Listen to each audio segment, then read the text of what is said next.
नमस्कार दोस्तों, चमत्कारी टोटके चैनल में आपका हार्दिक स्वागत है।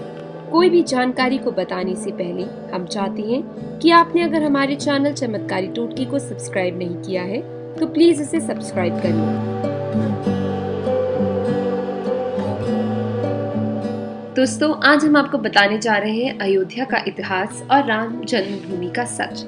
जब बाबर दिल्ली की गद्दी पर आसीन हुआ, उस समय राम जन्मभूमि स्थित महात्मा श्यामनंद जी महाराज के अधिकार क्षेत्र में थी। महात्मा श्यामनंद की ख्याति सुनकर ख्वाजा कजल अब्बास मूसा आशिकान अयोध्या आए। महात्मा जी के शिष्य बनकर ख्वाजा कजल अब्बास मूसा ने योग और सिद्धियां प्राप्त कर ली और उनका नाम श्री महात्मा श्यामनंद के ख्याति प्राप्त शिष्यों में लिया जाने लगा। ये सुनकर जलाल शाह नाम का एक फकीर भी महात्मा श्यामनंद के पास आया और उनका शिष्य बनकर सिद्धियां प्राप्त करने लगा। जलाल शाह एक कट्टर मुसलमान था और उसको एक ही सनक थी, हर जगह इस्लाम का आधिपत्य साबित करना। अतः जलाल शाह ने अपने काफिर गुरु की पीठ में छुरा छोपकर ख्वाजा कजल अब्बास मूसा के साथ मिलकर ये विचार किया कि यदि इस मंदिर को तोड़कर मस्जिद बनवा दी जाए तो इस्लाम का परचम हिंदुस्तान में स्थायी हो जाएगा। धीरे धीरे जलाल शाह और ख्वाजा कजल अब्बास मूसा इस साजिश को अंजाम देने की तैयारियों में जुट गए। सर्वप्रथम जलाल शाह ख्वाजा बाबर के विश्वास पात्र बने और दोनों ने अयोध्या को खुर्द मक्का बनाने के लिए जन्मभूमि के आसपास की जमीनों में बलपूर्वक मृत मुसलमानों को दफन करना शुरू किया और मीरा बाकी खां के माध्यम से बाबर को उकसाकर मंदिर के विध्वंस का कार्यक्रम बनाया। बाबा श्यामनंद जी अपने मुस्लिम शिष्यों की करतूत देख के बहुत दुखी हुए और अपने निर्णय पर उन्हें बहुत पछतावा हुआ। दुखी मन से बाबा श्यामनंद जी ने रामलला की मूर्तियां सरयू में प्रवाहित किया और खुद हिमालय की ओर तपस्या करने चले गए। मंदिर के पुजारियों ने मंदिर के अन्य सामान आदि हटा लिए और वे स्वयं मंदिर के द्वार पर रामलला की रक्षा के लिए खड़े हो गए। जलाल शाह की आज्ञा के अनुसार उन चारों पुजारियों के सर काट दिए गए। जिस समय मंदिर को गिराकर मस्जिद बनाने की घोषणा हुई, उस समय भीटी के राजा मेहताब सिंह बद्रीनारायण की यात्रा करने के लिए निकले थे। अयोध्या पहुंचने पर रास्ते में उन्हें ये खबर मिली तो उन्होंने अपनी यात्रा स्थगित कर दी। राम भक्त वीरता के साथ लड़े 70 दिनों तक घोर संग्राम होता रहा और अंत में राजा मेहताब सिंह समेत सभी 1,74,000 राम भक्त मारे गए। श्री राम जन्मभूमि राम भक्तों के रक्त से लाल हो गई। इस भीषण कत्लेआम के बाद मीरा बाकी ने तोप लगा के मंदिर गिरवा दिया। मंदिर के मसाले से ही मस्जिद का निर्माण हुआ। पानी की जगह मरे हुए हिंदुओं का रक्त इस्तेमाल किया गया। इतिहासकार कनिंघम अपने लखनऊ गजेटियर के 66वें अंक के पृष्ठ 3 पर लिखता है कि 1,74,000 हिंदुओं की लाशें गिर जाने के पश्चात मीर बाकी अपने मंदिर ध्वस्त करने के अभियान में सफल हुआ और उसके बाद जन्मभूमि के चारों ओर तोप लगवाकर मंदिर को ध्वस्त कर दिया गया। इसी प्रकार हैमिल्टन नाम का एक अंग्रेज बाराबाकी गजेटियर में लिखता है कि जलाल शाह ने हिंदुओं के खून का गारा बना के लखौरी ईंटों की नींव मस्जिद बनवाने के लिए उपयोग की गई। उसी समय अयोध्या से 6 मील की दूरी पर सनीथु नाम का एक गांव के पंडित देवीदीन पांडे ने वहां के आसपास के गांवों सराय, सिसिंडा, राजेपुर आदि के सूर्यवंशी क्षत्रियों को एकत्रित किया। देवीदीन पांडे ने सूर्यवंशी क्षत्रियों से कहा, भाइयों, आप लोग मुझे अपना राजपुरोहित मानते हैं। आपके पूर्वज श्री राम थे और हमारे पूर्वज महर्षि भारद्वाज जी। आज मर्यादा पुरुषोत्तम श्री राम की जन्मभूमि को मुसलमान आक्रांता कब्रों से पाट रहे हैं और खोद रहे हैं। इस परिस्थिति में हमारा मूक दर्शक बनकर जीवित रहने की बजाय जन्मभूमि की रक्षार्थ युद्ध करते करते वीरगति पाना ज्यादा उत्तम होगा। देवीदीन पांडे की आज्ञा से 2 दिन के भीतर 10,000 क्षत्रिय इकट्ठा हो गए। दूर दूर के गांव से लोग समूह में इकट्ठा होकर देवीदीन पांडे के नेतृत्व में जन्मभूमि पर जबरदस्त धावा बोल दिया। शाही सेना ने लगातार 5 दिनों तक युद्ध किया। छठे दिन मीरा बाकी का सामना देवीदीन पांडे से हुआ। उसी समय धोखे से उसके अंगरक्षक ने एक लखौरी ईंट से पांडे जी की खोपड़ी पर वार कर दिया। देवीदीन पांडे का सर बुरी तरह फट गया, मगर उस वीर ने अपनी पगड़ी से खोपड़ी बांधी और तलवार से उस कायर अंगरक्षक का सर काट दिया। इसी बीच मीर बाकी ने छिपकर गोली चलाई जो पहले ही से घायल देवीदीन पांडे जी को लगी और वो जन्मभूमि की रक्षा में वीरगति को प्राप्त हुए। जन्मभूमि फिर से 90,000 हिंदुओं के रक्त से लाल हो गई। देवीदीन पांडे के वंशज सनीथु ग्राम की ईश्वरी पांडे का पूर्वा नामक जगह पर अब भी मौजूद है। पांडे जी की मृत्यु के 15 दिन बाद हंसवर के महाराज रणविजय सिंह ने सिर्फ 25,000 सैनिकों के साथ मीर बाकी की विशाल और शस्त्रों से सुसज्जित सेना से रामलला को मुक्त कराने के लिए आक्रमण किया। 10 दिन तक युद्ध चला और महाराज जन्मभूमि के रक्षार्थ वीरगति को प्राप्त हो गए। जन्मभूमि में 25,000 हिंदुओं का रक्त फिर बहा। रानी जयराज कुमारी हंसवर के स्वर्गीय महाराज रणविजय सिंह की पत्नी थी। जन्मभूमि की रक्षा में महाराज के वीर गति प्राप्त करने के बाद महारानी ने उनके कार्य को आगे बढ़ाने का बीड़ा उठाया और 3000 नारियों की सेना लेकर उन्हें जन्मभूमि पर हमला बोल दिया और हुमायूं के समय तक उन्होंने छापामार युद्ध जारी रखा। रानी के गुरु स्वामी महेश्वरानंद जी ने राम भक्तों को इकट्ठा करके सेना का प्रबंध करके जयराज कुमारी की सहायता की। साथ ही स्वामी महेश्वरानंद जी ने सन्यासियों की सेना बनाई। इसमें उन्होंने 24,000 सन्यासियों को इकट्ठा किया और रानी जयराज कुमारी के साथ हुमायूं के समय में कुल 10 हमले जन्मभूमि के उद्धार के लिए किए। 10वें हमले में शाही सेना को काफी नुकसान हुआ और जन्मभूमि पर रानी जयराज कुमारी का अधिकार हो गया। लेकिन लगभग 1 महीने बाद हुमायूं ने पूरी ताकत से शाही सेना फिर भेजी। इस युद्ध में स्वामी महेश्वरानंद और रानी कुमारी जयराज लड़ते हुए अपनी बची हुई सेना के साथ मारे गए और जन्मभूमि पर पुनः मुगलों का अधिकार हो गया।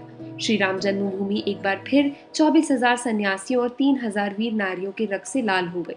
रानी जयराज कुमारी और स्वामी महेश्वरानंद जी के बाद युद्ध का नेतृत्व स्वामी बलरामचारी जी ने अपने हाथों में ले लिया। स्वामी बलरामचारी जी ने गांव में घूमकर राम भक्त हिंदू युवकों और सन्यासियों की एक मजबूत सेना तैयार करने का प्रयास किया और जन्मभूमि के उद्धार 20 बार आक्रमण किए। इन 20 हमलों में कम से कम 15 बार स्वामी बलरामचारी ने जन्मभूमि पर अपना अधिकार कर लिया, मगर यह अधिकार अल्प समय के लिए रहता था। थोड़े दिन बाद शाही फौज आती थी और जन्मभूमि पुनः मुगलों के अधीन हो जाती थी। जन्मभूमि में लाखों हिंदू बलिदान होते रहे। उस समय का मुगल शासक अकबर था। शाही सेना हर दिन के इन युद्धों में कमजोर हो रही थी। अतः अकबर ने बीरबल और टोडरमल के कहने पर खास की टाट से उस चबूतरे पर 6 फीट का एक छोटा सा मंदिर बनवा दिया। लगातार युद्ध करते रहने के कारण स्वामी बलरामचारी का स्वास्थ्य गिरता चला गया और प्रयाग कुंभ के अवसर पर त्रिवेणी तट पर स्वामी बलरामचारी की मृत्यु हो गई।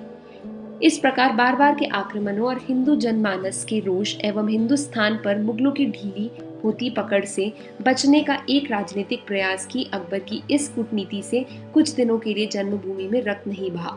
यही क्रम शाहजहां के समय भी चलता रहा। फिर औरंगजेब के हाथ सत्ता आई। वो कट्टर मुसलमान था और उसने समस्त भारत से काफिरों के संपूर्ण सफाई का संकल्प लिया था। उसने लगभग 10 बार अयोध्या में मंदिरों को तोड़ने का अभियान चलाकर यहाँ के सभी प्रमुख मंदिरों की मूर्तियों को तोड़ डाला।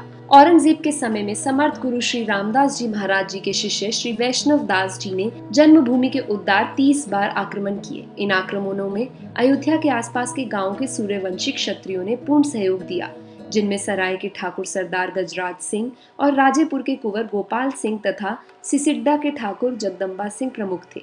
ये सारे वीर ये जानते हुए भी कि उनकी सेना और हथियार बादशाही सेना के सामने कुछ भी नहीं है, अपने जीवन के आखिरी समय तक शाही सेना से लड़ते रहे। लंबे समय तक चले इन युद्धों से रामलला को मुक्त कराने के लिए हजारों हिंदू वीरों ने अपने बलिदान दिया और अयोध्या की धरती पर उनका रक्त बहता रहा। ठाकुर गजराज सिंह और उनकी साथी क्षत्रियों के वंशज आज भी सराय में मौजूद हैं। आज भी फैजाबाद जिले के आसपास के सूर्यवंशी क्षत्रिय सिर पर पगड़ी नहीं बांधते, जूता नहीं पहनते, छता नहीं लगाते। उन्होंने अपने पूर्वजों के सामने ये प्रतिज्ञा ली थी कि जब तक श्री राम जन्मभूमि का उद्धार नहीं कर लेंगे तब तक जूता नहीं पहनेंगे, छाता नहीं लगाएंगे, पगड़ी नहीं पहनेंगे। 1640 ईस्वी में औरंगजेब ने मंदिर को ध्वस्त करने के लिए जाबाजा खां के नेतृत्व में एक जबरदस्त सेना भेज दी थी। बाबा वैष्णव दास के साथ साधुओं की एक सेना थी जो हर विद्या में निपुण थी। इसे चिमटाधारी साधुओं की सेना भी कहते थे।